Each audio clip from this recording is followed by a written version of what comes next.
Hello students, मैं हर्षराज पीएसबीआई की तरफ से आप सभी के साइंस का टीचर स्वागत करता हूं आज के इस नए क्लास में।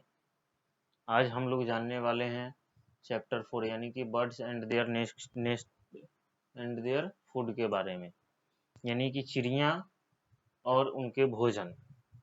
इसमें हम लोग दो चीज़ जानेंगे, एक चिड़िया के बारे में जानेंगे और एक उसके भोजन के बारे में जानेंगे। ठीक है, चलिए तो आज का क्लास हम लोग शुरू करते हैं।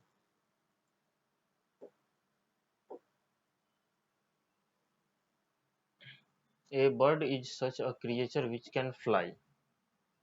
पक्षी ही जो है एक ऐसा क्रिएचर है जो कि उड़ सकता है। ठीक है, आप लोग खुद देखिए, अगर अपने अगल बगल में पक्षी के अलावा कोई ऐसा चीज है जो उड़ सकता हो? कोई ऐसा चीज नहीं है। You must have often watch them flying high up into the air. और आप लोग हमेशा अक्सर देखते ही होंगे कि चिड़िया जो है आकाश में बहुत ऊंचाई तक उड़ सकती है। ठीक है, What is that makes a bird to fly while the other animals cannot? तो चिड़ियों में ऐसा क्या है जो वो उड़ सकती हैं जबकि और भी कोई दूसरा जानवर नहीं उड़ सकता है? ऐसा क्या है चिड़ियों में? ठीक है, तो देखते हैं क्या है। A bird has a very light body. एक चिड़िया जो होती है उसका शरीर जो होता है बहुत ज्यादा हल्का होता है। ठीक है, एक चिड़िया जो होती है उसका शरीर बहुत ज्यादा हल्का होता है। A bird's body mainly consists of head, trunk, wing, leg and tail. एक चिड़िया के बॉडी में एक हेड होता है, एक ट्रंक होता है, विंग्स यानी कि पंख होता है, पैर होता है और एक पूंछ होती है। ठीक है, all these parts are very light. और ये सब जितने भी पार्ट्स होते हैं ये सब बहुत ज्यादा हल्के होते हैं। ठीक है, ये सब क्या होते हैं? बहुत ज्यादा हल्के होते हैं। Its body is light but it has a strong framework of bones.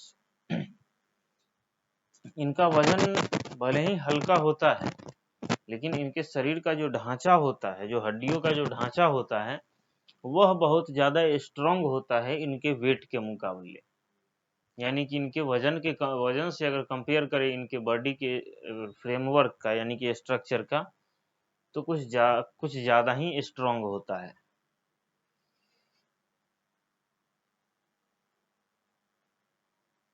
These bones are hollow and filled with air. और ये बोन्स जो होते हैं ये खोखले होते हैं और इसमें हवा भरा हुआ होता है। ठीक है, birds have boat shaped body which help them to float in the air easily. और चिड़िया का जो बॉडी का स्ट्रक्चर होता है वो बिल्कुल नाव की तरह होता है, जिससे क्या होता है कि उनको आसमान में उड़ने में कोई ज्यादा दिक्कत नहीं होती है। ठीक है, चिड़िया का जो बॉडी होता है वो एक जो होता है ना, एक नाव की तरह होता है। जैसे कैसे नाव आसानी से नदी में तैर लेता है, वैसे ही चिड़िया जो होती है वो आसानी से हवा में तैर लेती हैं और आसानी से अपने आप को बैलेंस कर पाती है। ठीक है, अब जैसा आप लोग इस इमेज में देख रहे होंगे, इसमें चिड़िया के बॉडी पार्ट्स का नाम बताया गया है कि ये हेड है, ये ट्रंक हो गया, ये लेग्स हो गया, ये टेल यानी कि पूंछ हो गई और ये विंग्स यानी कि पंख हो गया। ठीक है, चलिए अब हम लोग आगे देखते हैं।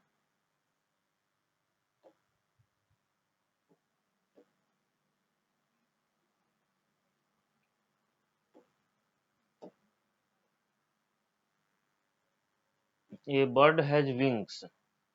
एक चिड़िया जो होती है उसके पास पंख होता है। ठीक है, पंख होता है, आप सभी देखे होंगे पंख तो होता ही है। These wings have feathers which help the bird fly. और उस विंग्स में फीदर्स यानी कि पंख लगे होते हैं। ठीक है, जिसके मदद से चिड़िया आसानी से उड़ पाती हैं। आप लोग देखते होंगे जो पंख होता है उसको अगर हवा में उछालिएगा या फिर छत से नीचे गिराइएगा तो आराम से तैरते तैरते आराम से नीचे गिरेगा, इतना ज़्यादा हल्का होता है। तो वही पंख जो होता है चिड़िया को उड़ने में हेल्प करता है।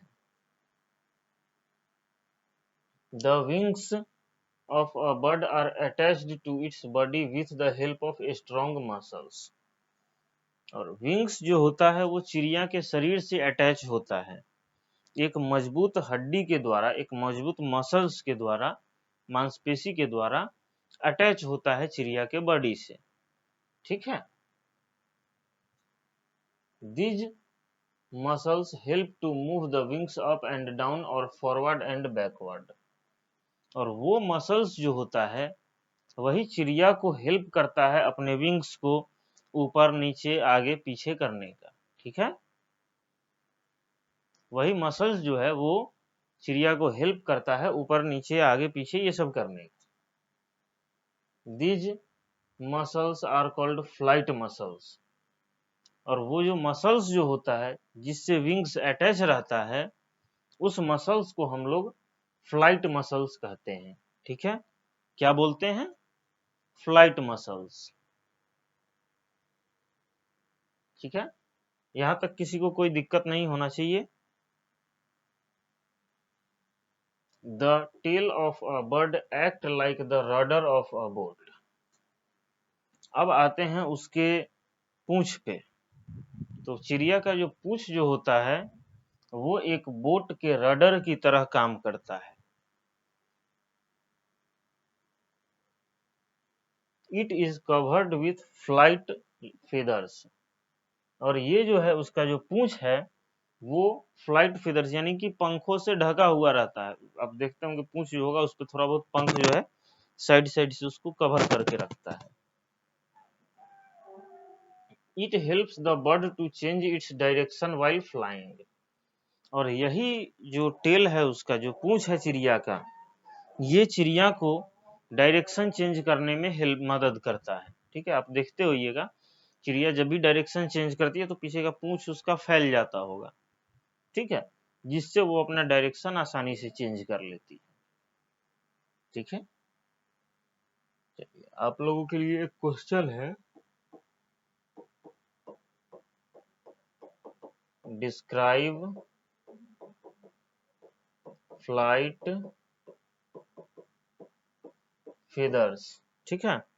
फ्लाइट फेदर्स को आप लोगों को डिस्क्राइब करना है, ठीक। सॉरी फ्लाइट फेदर्स कह रहा हूं मैं, फ्लाइट मसल्स।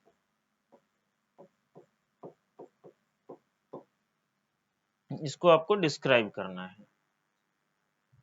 अब हम जानने वाले हैं, क्या इस टॉपिक में किसी को कोई दिक्कत नहीं होना चाहिए। अगर किसी को दिक्कत होगा तो आप कमेंट बॉक्स में पिन कर दीजिएगा, डाल दीजिएगा कमेंट बॉक्स में, कमेंट कर दीजिएगा, मैं उसका रिप्लाई देख के फिर से मैं वीडियो बना दूंगा इस पे, ठीक है, जो भी डाउट्स वगैरह रहेंगे। तो अब आगे हम देखते हैं, आगे है हमारा फेदर्स यानी कि पंख, ठीक है।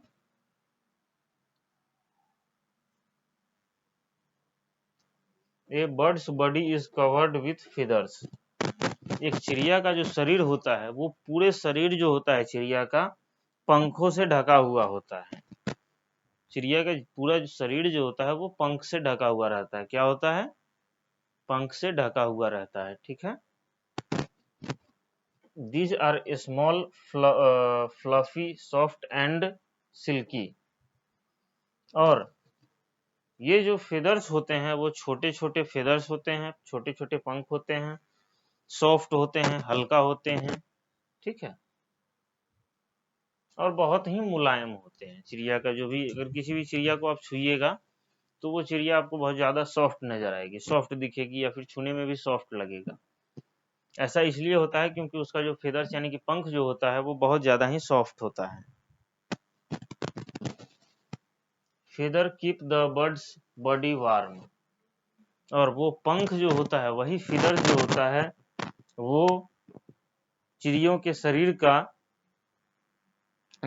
शरीर को गर्म रखता है।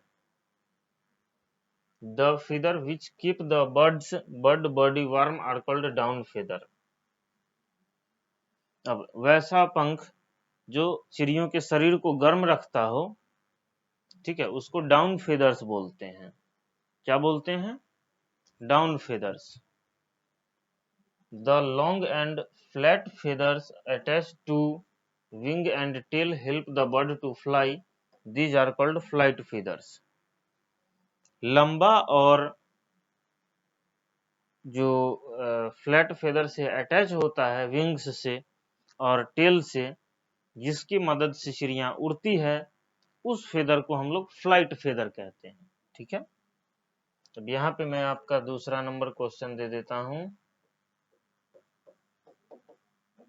डिस्क्राइब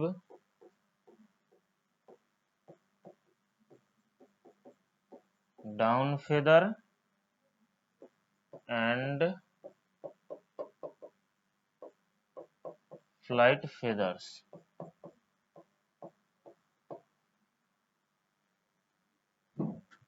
ठीक है,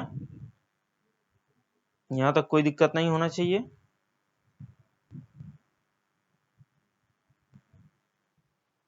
चलिए अब हम लोग आगे बढ़ते हैं। आप लोग इसको नोट डाउन कर लीजिए या फिर स्क्रीनशॉट ले लीजिए।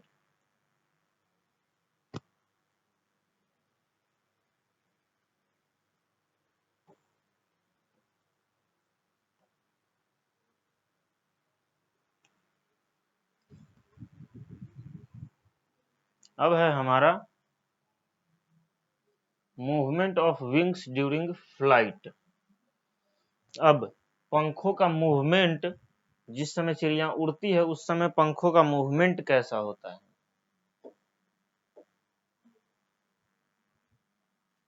On flapping wings up and down, birds gradually rise up the air। जब भी चिड़िया जो है वो अप एंड डाउन अपने पंख को करती हैं, इसका मतलब ये हुआ कि वो चिड़िया हवा में ऊपर की ओर जा रही है। ठीक है, on reaching high enough they do not need to flap their wings any more. और जब वो अधिक ऊंचाई पर पहुंच जाती है, उसके बाद उनको अपने पंखों को अप एंड डाउन करने की ज्यादा जरूरत नहीं होती है। ठीक है, birds change the direction of their flight with the help of their tales. चिड़िया जो है वो अपना दिशा, अपना जो डायरेक्शन, जैसे सीधे जा रही है, अब उनको लेफ्ट में जाना है, तो वो लेफ्ट में अपने शरीर पूंछ के द्वारा अपना डायरेक्शन वो चेंज करेगी। ठीक है,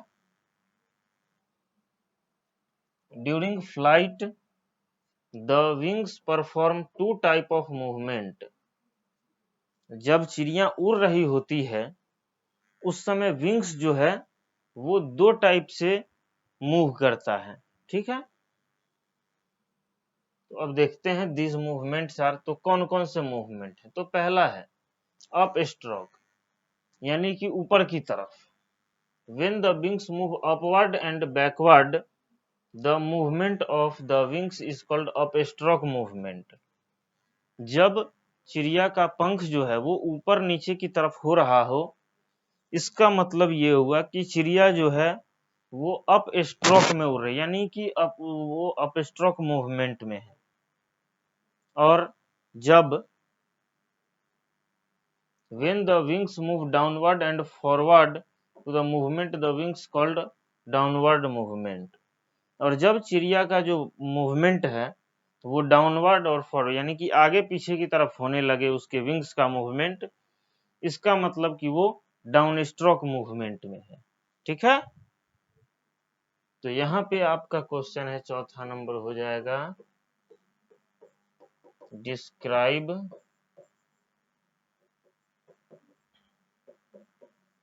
up stroke and down stroke. ठीक है, चलिए तो इतना आप लोग कर लीजिएगा, फिर आगे का जो भी टॉपिक है वो हम लोग अगले क्लास में देखेंगे। आज की क्लास के लिए इतना ही। ठीक है।